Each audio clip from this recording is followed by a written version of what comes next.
ओम नमो श्री वेंकटेशाय। मैं professor S Narayan Raju YouTube channel में आप सबका मैं स्वागत करता हूँ। संत गोस्वामी तुलसीदास द्वारा रचित श्री रामचरितमानस के बालकांड से संबंधित विभिन्न पदों की व्याख्या की इस श्रृंखला में आज मैं और एक पद की व्याख्या करने जा रहा हूँ।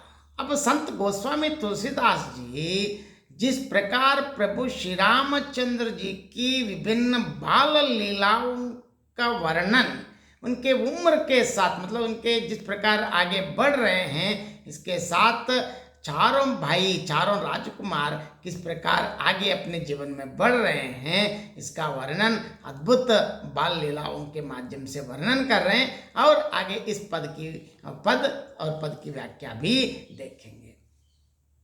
बंद सखा संग लेहि भोलाई, बन मृगिया नित केलहि जाई, पावन मृग मारहि जिय जानी, दिन प्रति नृपहि देखावहि आनी, जे मृग राम बाण के मारे, ते तन तज सुरलोक सिधारे, अनज सका संग भोजन करही, मातु पिता आज्ञा अनुसरहि, जेहि विधि सुखी होहि पुरलोगा, करहि कृपा निधि सोई संजोगा, वेद पुराण सुनहि मन लाई, आपू कहि अनुजन समझाई, प्रातः काल उठि कै रघुनाथा, मातु पिता गुरु नावहि माता,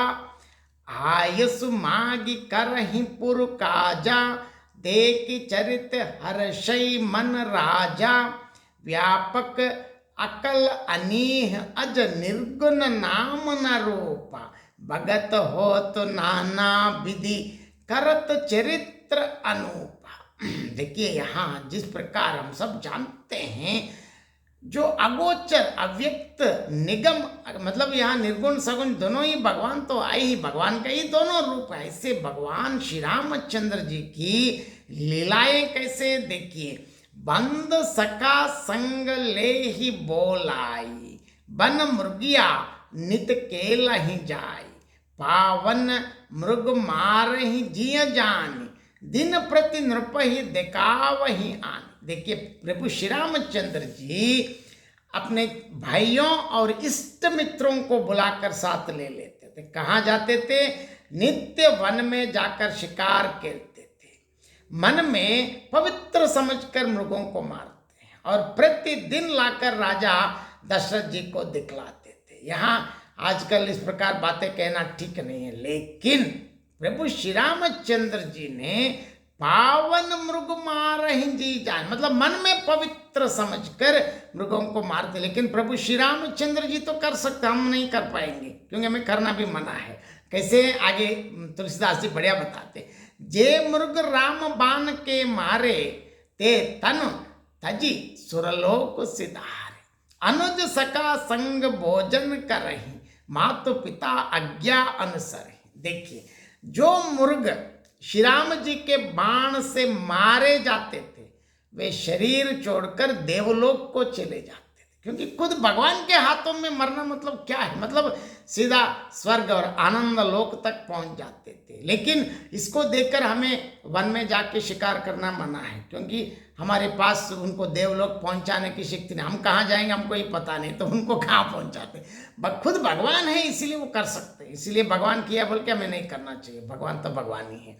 श्री रामचंद्र जी अपने छोटे भाइयों और सखाओं के साथ भोजन करते, मतलब सब मिलके, कहीं कोई राजा का बेटा इस प्रकार कोई भेदभाव नहीं है, अपने सारे मित्र और माता पिता की आज्ञा का पालन करते थे। क्योंकि हम सब जानते हैं श्री रामचंद्र जी पिताजी के लिए क्या क्या किया, हम आगे और भी चर्चा करेंगे। लेकिन देखिए, जे ही विधि सुखी होई पुरलोगा, करहि कृपा निधि सोई संजोगा, वेद पुराण सुनहि मन लाई, आप कहे अनुजन समझाई। देखिए जिस प्रकार नगर के लोग सुखी हों। कृपा निदान भक्त वत्सल प्रभु श्री रामचंद्र जी वही संयोग लीला करते हैं। वे मन लगाकर वेद पुराण सुनते हैं। देखिए, प्रभु को सुनने की क्या आवश्यकता, लेकिन जहाँ राम अवतार है तो बिल्कुल साधारण बालक जैसे ही वेद पुराण सुनते हैं और फिर स्वयं छोटे भाइयों को समझा कर कहते हैं। यहाँ प्रभु श्री रामचंद्र जी हमको ये बता रहे हैं कि सिर्फ सुनना पढ़ना ही नहीं, हम अन्य लोगों को बोलना चाहिए। जो हम पढ़ते हैं, अध्ययन करते हैं, अन्य लोगों के साथ बांटते हैं, इस बहाने 10 बार बोलते हैं तो आपका भी ज्ञान बढ़ता है और दूसरों को भी फायदा हो जाता है। आमतौर पर हंसी मजाक में कहते हैं कि जितना आपके पास ज्ञान है बांट दो, रुपये तो अपने पास रखो, बोलते मतलब वो अलग बात है, लेकिन यहाँ ज्ञान जितना बांटते हैं उतना आप ज्ञानवान बन जाते हैं। प्रभु श्री रामचंद्र जी अब वही कर रहे हैं। प्रातः काल उठ खई रघुनाथा, मातो पिता गुरु नावहि माथा, आयस माग करहि पुर काजा, देख चरित हर्षई मन राजा।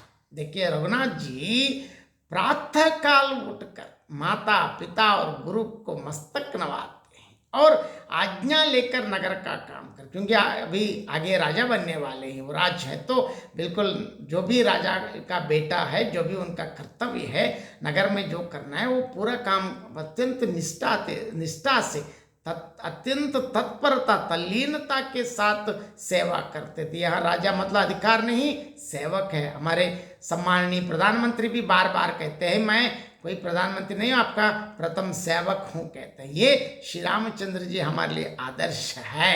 उनके चरित्र देख देख कर राजा मन में बहुत हर्षित होते हैं।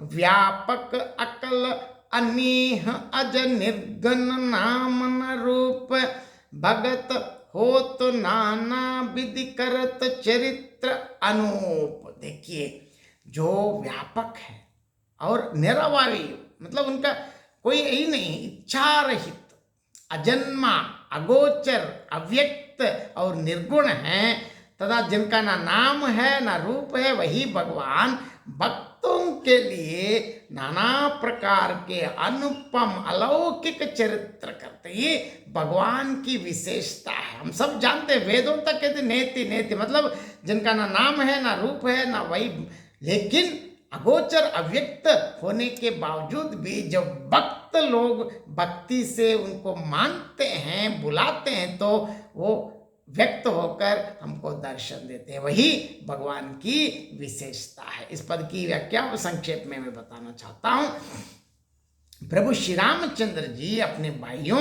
और प्रिय मित्रों को बुला लेते हैं और नित्य वन में जाकर शिकार खेलते हैं। मन में पवित्र जानकर मृगों को मारते हैं और प्रतिदिन उन्हें लाकर राजा दशरथ जी को दिखलाते हैं। जो मृग श्री राम जी के बाणों से मारे जाते थे, वे शरीर छोड़कर देवलोक को चले जाते थे। अब प्रभु श्री रामचंद्र जी अपने छोटे भाइयों और सखाओं के साथ भोजन करते हैं और माता पिता की आज्ञा का पालन भी करते हैं। जिस तरह नगर के लोग अयोध्यावासी सुखी हों, कृपा निदान श्री रामचंद्र जी वही लीला करते, मतलब उन जो करने से लोग संतुष्ट हैं, खुश हैं, प्रसन्न हैं, वही काम प्रभु श्री रामचंद्र जी करते आए हैं। वे मन लगाकर वेद पुराण सुनते हैं और फिर उन्हें आप भी छोटे भाइयों को समझा कर कहते हैं। यही प्रभु श्री रामचंद्र जी की विशिष्टता है। प्रातः काल मतलब सुबह सुबह उठते ही सबसे पहले प्रभु श्री रामचंद्र जी माता कौशल्या जी को, पिता दशरथ जी को और गुरु वशिष्ठ जी को प्रणाम करते हैं और उनसे आज्ञा लेकर नगर का काम भी करते हैं। उनके चरित्र देख देख कर राजा मन में बहुत हर्षित होते, क्योंकि एक राजा के लिए क्या चाहिए, अपने पुत्र इतने योग्य बने। अगर पुत्र योग्य बने तो पिता के लिए और क्या चाहिए, इतना और राम जैसे पुत्र कहाँ किसको मिलता है। और देखिए वहाँ यहाँ तुलसीदास कहते हैं, व्यापक अकल अनीह अज निर्गुण नाम न रूप, भगतन होत नाना विधि करत चरित्र अनूप। मतलब जो भगवान व्यापक है, अकल है, निरवय इच्छा रहित अजन्मा और निर्गुण है, और जिनका तो ना कोई नाम है ना रूप है, लेकिन भक्तों के लिए अनेक प्रकार के अलौकिक चरित्र करते हैं भगवान। बहुत बहुत